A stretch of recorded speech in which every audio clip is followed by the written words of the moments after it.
Alright, so we're going to take a look and review some significant figure rules. So let's start off with just a reminder of what significant figures really are. So if I take my calculator here and I take 14 and a half divided by 6, it's going to look backwards on your screen, but that's alright. What you notice is that it'll say there 2.4166667. Okay, or bunches of 6 is not a 7. Well, how many of those decimal places do I need? That's always the question. Miss Betts, where do I need to round to? And because you don't want to have to write them all down. Well, that's when you look at significant figures. Significant figures answer that question. Where do I round to? It's very similar to the adage of you're only as strong as your weakest link. I can't guess past what I don't know for sure. I can't write down 20 numbers but really be guessing on the first number. That wouldn't make any sense. So it's very similar to looking at, say, a large piece of farmland, and you're going to tell me that the acreage on that is 2.4567 by just staring at it. Well, if your 2 is a guess, then the 4567 is just out of nowhere. You can't guess those digits if you're guessing the first one. You only are allowed one guess. So in scientific measurements, you're only allowed one guess digit past of those of what you know for sure. Okay, think back to those string pieces with the ruler. So let's go over the rules of where to round. Alright, so we're going to look at the rules of significant figures, and we're going to go through this paper. These should be things that you have looked at before in the measurement lab and online on the websites and in the Where Do I Round To paper. So this should just be a review. So let's look at the first rule, okay? That all numbers between 1 and 9 are always significant as they are either a known value or an estimated value. So this is the easy one. All this means is that a number like 4263 has 4 significant figures or 4 sig figs.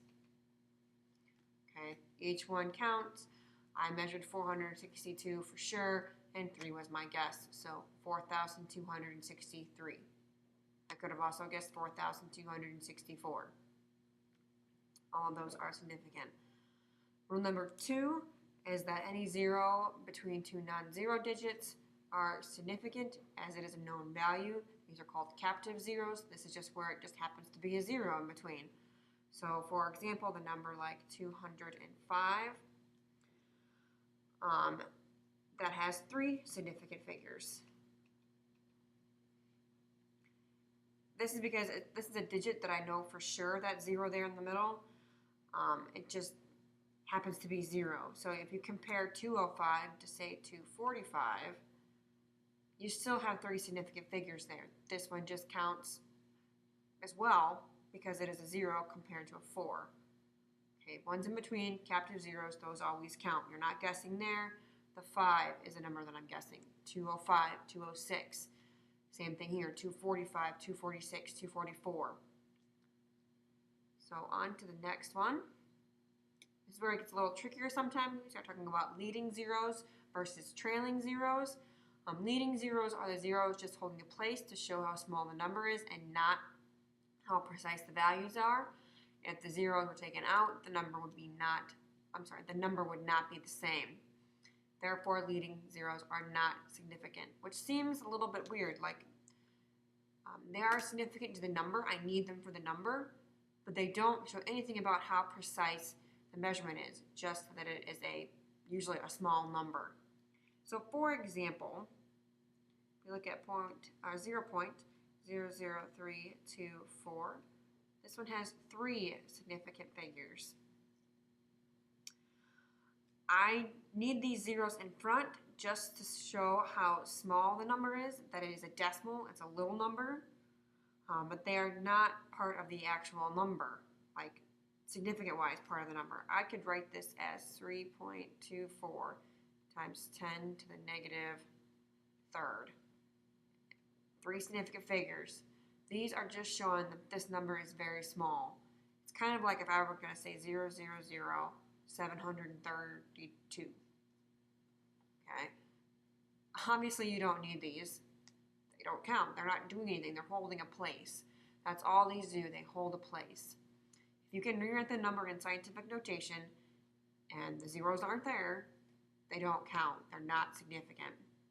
They're not showing precision of a value. It's just showing that it is a machine that, or a ruler or whatever, that measures small numbers.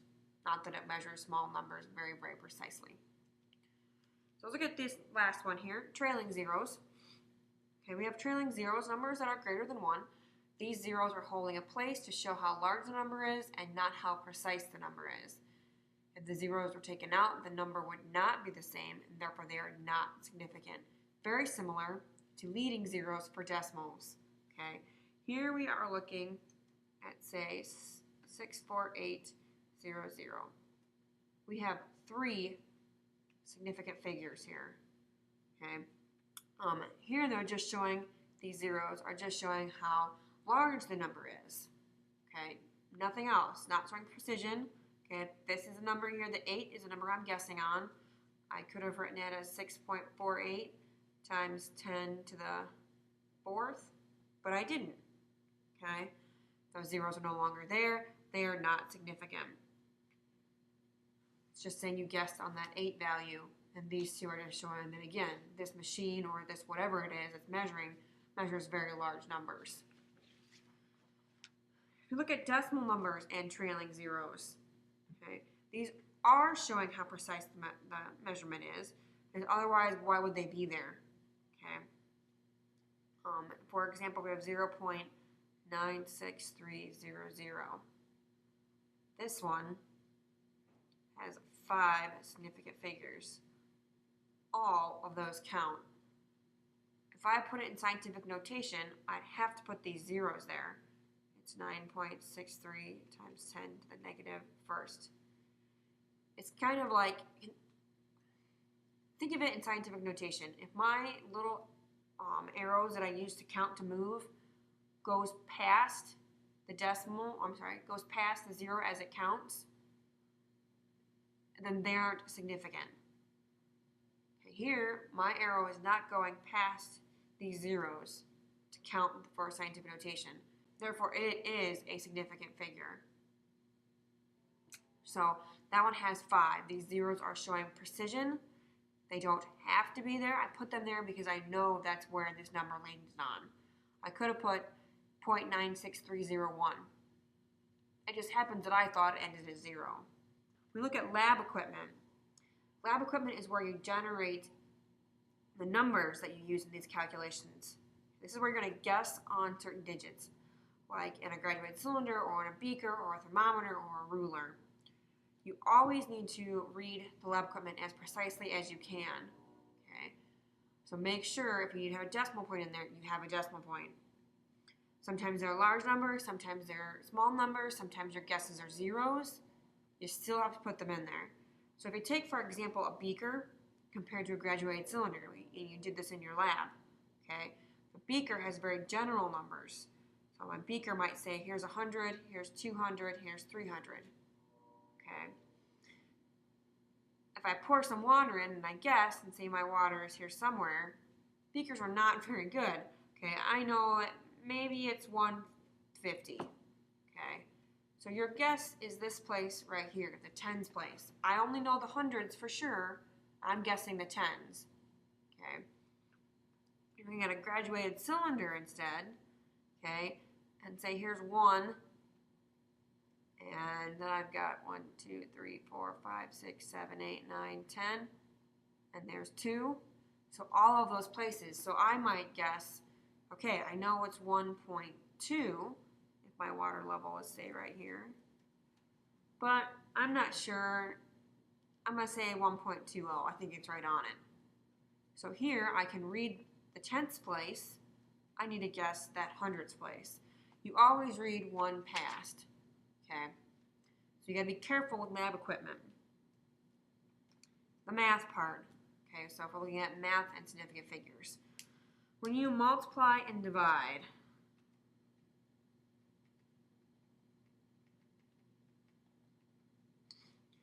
that's when you look at the number that has the least total number of significant figures.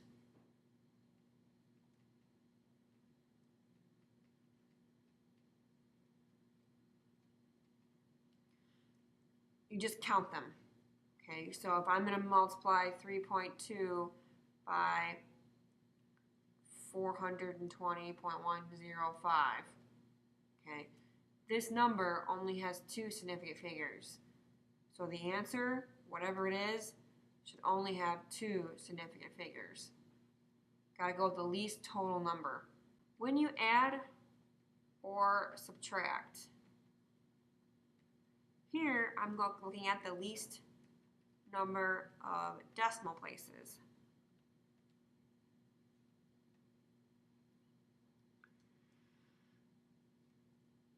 Take some numbers for example here that we're going to add up. So if I have 3.215, 20.0134, and 30. Make the numbers easy so that I can add them up.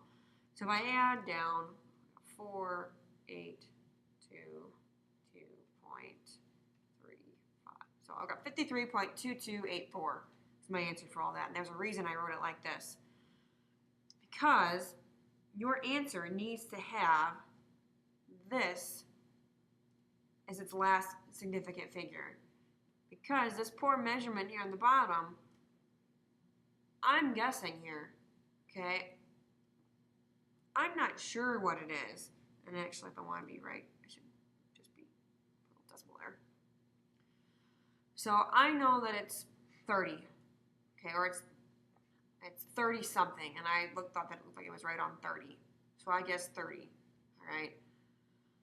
So what you've got now is I have no idea what this digit is and this number, and I have no idea what these 4 digits are here. So I can't add anything to something I don't know. For all I know, if I had a better instrument, these numbers were totally different. But I don't know. My instrument did not measure that well. So I've got to stick with, unfortunately, an answer of 53. And that's where people get tied up in their calculator and think, oh my gosh, Miss Betts, how can I have that? I have all these decimal places here. That's just rounding too much. It's not. Okay, if you don't know here in the bottom, there's no way that I can even put any of these in my answer. Because you don't know what you're adding it to. So those are just some review of the rules and the thing with the lab equipment and some math and calculations. So hopefully this helps you with a review of significant figures.